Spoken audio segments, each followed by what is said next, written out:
Now, I was watching this live stream yesterday evening on Big Live's second channel, and it was quite entertaining.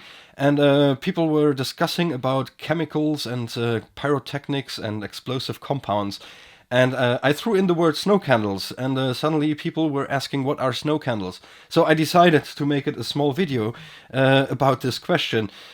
First of all, to put things in perspective, we are talking about special effects in the movies. Well, we have around like 20 different kinds of artificial snow products to make snow effects. For ground lying snow, detail, close up snow, falling snow. But there's one unique effect, which is this hovering snow or particles, fallout, or those particles in the springtime in the forest kind of thing.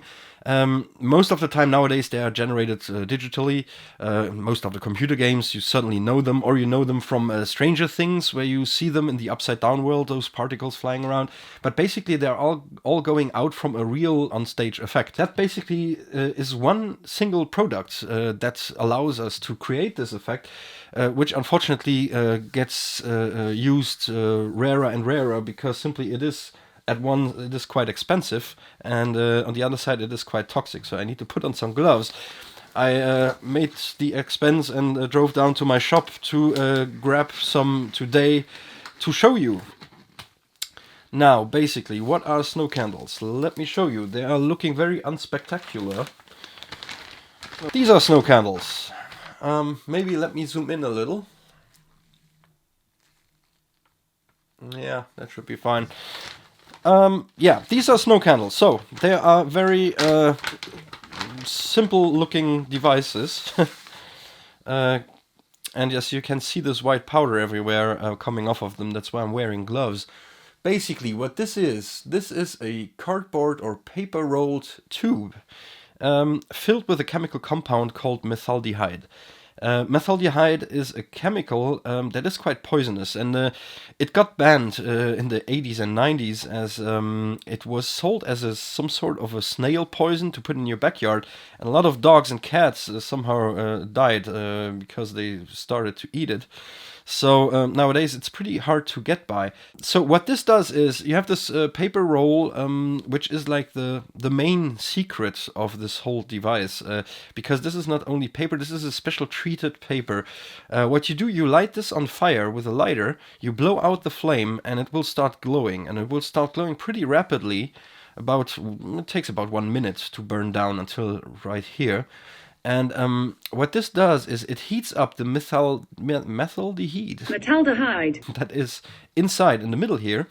And methaldehyde will sublime at a certain temperature, and that will create those flakes, those little very, very lightweight ashes that are very bright white, and they really look like snow or like particles or fallout or whatever. And basically, methaldehyde, you can light it on fire with a lighter, and it will burn like a grill starter. I think they even sold it as a grill starter at one point. And what we need to do is we need to avoid it from catching fire. We just need to heat it up to a certain exact temperature to sublime. And this is what this thing does. Now, there is another layer in there which we can't see right now, made out of aluminum foil to avoid the embers from getting in touch directly with the methaldehyde, to just heat it up to a certain point.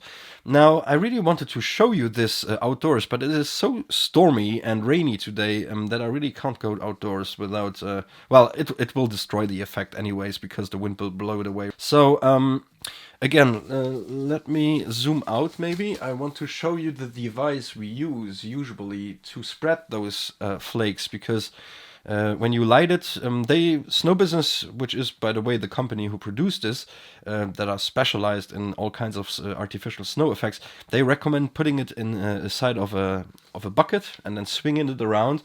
What we did is we built it ourselves some little baskets like this with a string on, where you light this up. You put this in here and then you swing it around. Oops. You swing this around and it will shake off those little tiny flakes, and they will stay in the air for quite a while. So what I came up with is a little improvised idea of using this, and basically you're strictly not allowed to do this indoors, so I really need to vent everything out right away after this video.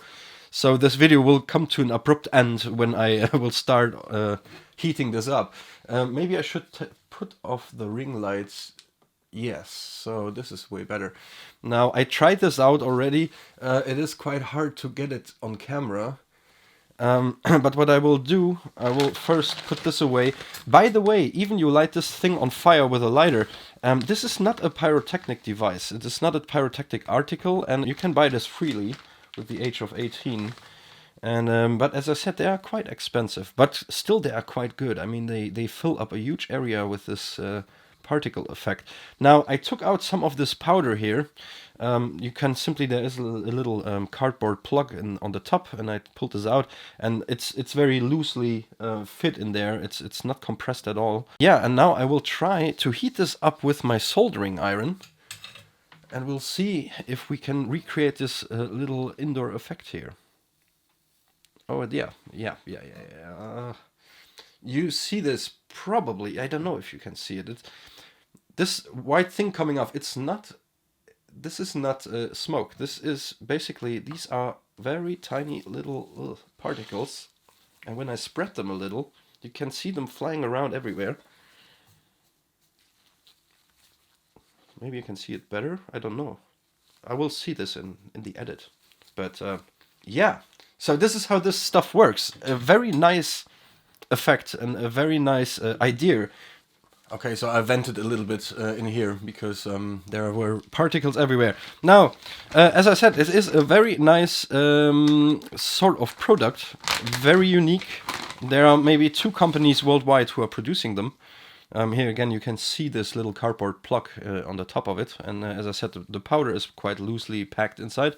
I think when you compress it too hard, it might not sublime regularly enough.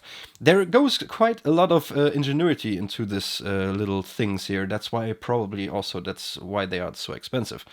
But a very nice, very unique effect. And unfortunately, as I said, nowadays, most of those effects are created digitally, unfortunately. But still some directors really want to have the real thing on set, and that's how we survive. I hope you enjoyed this video. Please let me know if you like it in the comments. Subscribe, ring this little bell, give it a thumbs up or down. Either way, it's a thumb. And yeah, I hope I see you soon. Until then, see ya.